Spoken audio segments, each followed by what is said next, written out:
আসসালামু আলাইকুম বন্ধুরা, সবাই কেমন আছেন? আশা করি ভালো আছেন।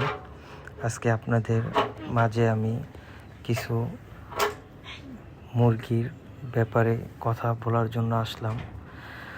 আপনাদের কারো যদি ছাদ থাকে, আপনারা আমার মতো এইভাবে কিছু মুরগি পালন করতে পারেন।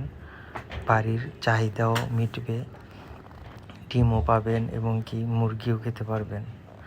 আর মুরগির কোনো সমস্যা হলে আমাকে কমেন্টে জানাতে পারেন। কি হয়েছে ছবি তুলে আমি ইনশাল্লাহ আপনাদের বলে দিতে পারবো।